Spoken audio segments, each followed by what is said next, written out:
Majelis Ulama Indonesia mengeluarkan sejumlah fakta terkait penggunaan cryptocurrency bagi masyarakat Indonesia.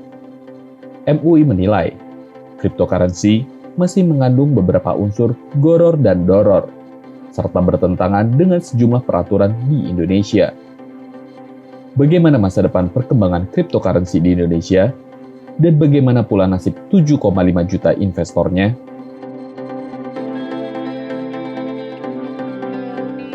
Penggunaan cryptocurrency atau mata uang kripto masih menjadi perdebatan di banyak negara, tak terkecuali di Indonesia.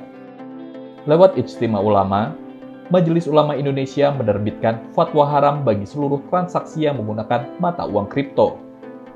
Selain mengandung sifat gharar dan doror, MUI juga menilai penggunaan mata uang kripto bertentangan dengan Undang-Undang Nomor 7 Tahun 2011 dan Peraturan Bank Indonesia Nomor 17 Tahun 2015. Fatwa MUI tersebut tidak hanya mengharamkan kripto sebagai mata uang, tetapi juga sebagai komoditas dan aset digital.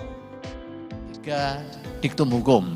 Yang pertama, penggunaan cryptocurrency sebagai mata uang hukumnya haram karena mengandung gharar, doror, dan bertentangan dengan Undang-Undang Nomor 7 Tahun 2011 dan Peraturan BI Nomor 17 Tahun 2015 ketika itu dimaknai sebagai mata uang. Yang kedua, cryptocurrency sebagai komoditi atau aset digital tidak sah diperjualbelikan karena mengandung gharar, doror, qimar, dan tidak memenuhi syarat sil'ah secara syar'i, yaitu ada wujud fisik, memiliki nilai, diketahui jumlahnya secara pasti, hak milik dan bisa diserahkan ke pembeli. Dan yang ketiga, cryptocurrency sebagai komoditi atau aset yang berbasis kepada underlying dan manfaat yang jelas, hukumnya boleh. Itu yang Keputusan MUI sejatinya telah dijelaskan oleh Surat Menteri Perekonomian yang dikeluarkan pada tanggal 24 September 2018 tentang tindak lanjut pelaksanaan rakor pengaturan aset kripto sebagai komoditi yang diperdagangkan di bursa berjangka. Dalam surat tersebut dijelaskan bahwa aset kripto dilarang digunakan sebagai alat pembayaran, namun dapat digunakan sebagai alat investasi yang berupa komoditi yang dapat diperdagangkan dalam bursa berjangka. Setiap aset kripto yang hendak diperdagangkan juga harus menaati sejumlah syarat ketat yang diatur oleh Badan Pengawas Perdagangan Berjangka Komoditi atau BAPEPTI. Salah satunya adalah underlying, yang dapat dijelaskan dan dipertanggungjawabkan pada setiap aset kripto tersebut. Namun, varian underlying itu pun juga banyak macamnya.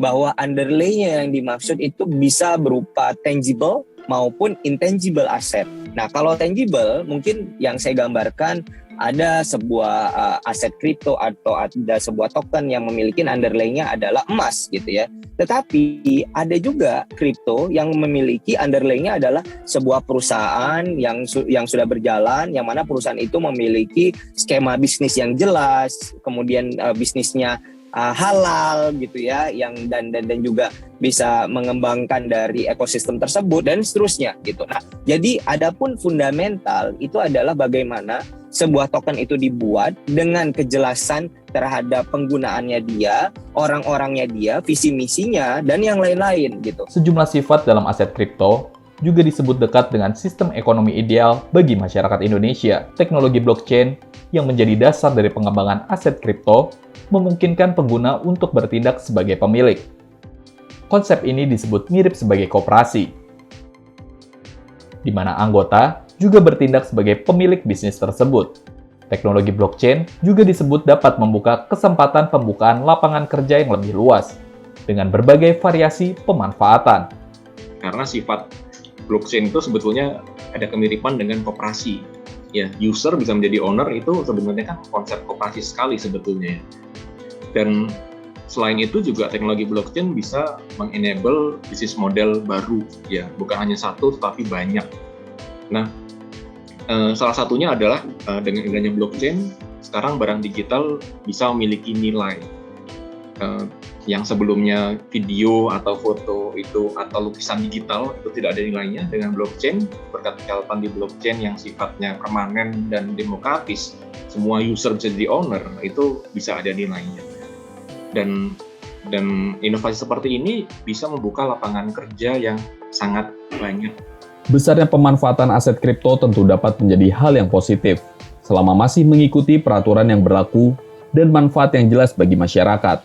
Kripto dan blockchain sebagai sebuah teknologi baru tentunya dapat berkembang dan semakin besar, dan juga membuka peluang-peluang pemanfaatan baru, termasuk peluang menghasilkan blockchain buatan dalam negeri, guna menjaga perputaran aset dan perkembangan teknologi dalam negeri. Kemudian teknologi blockchain dan sebagainya, saya kira kita sebagai sebuah bangsa gitu ya harus tetap open-minded untuk mengkaji, melihatnya, kemudian mencoba untuk melihat sisi mana yang positif dan bisa dioptimalkan untuk kepentingan negara kita ya, sehingga atensi atau keinginan sebagian besar masyarakat untuk memiliki kripto sebagai aset itu juga bisa disediakan oleh negara kita sendiri. Jangan ini kemudian nanti malah yang menikmati mengalir derasnya yang menciptakan kriptonya dari luar semua kan. Teknologi kripto dan blockchain membuka lebar peluang industri dan model bisnis baru.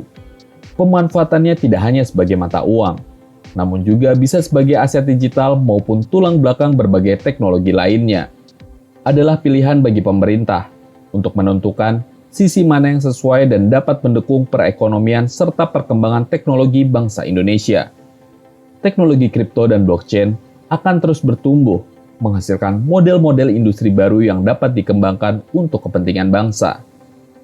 Apalagi jika nanti anak bangsa bisa melahirkan dan mempopulerkan teknologi blockchain yang dapat dimanfaatkan semua orang di seluruh penjuru dunia.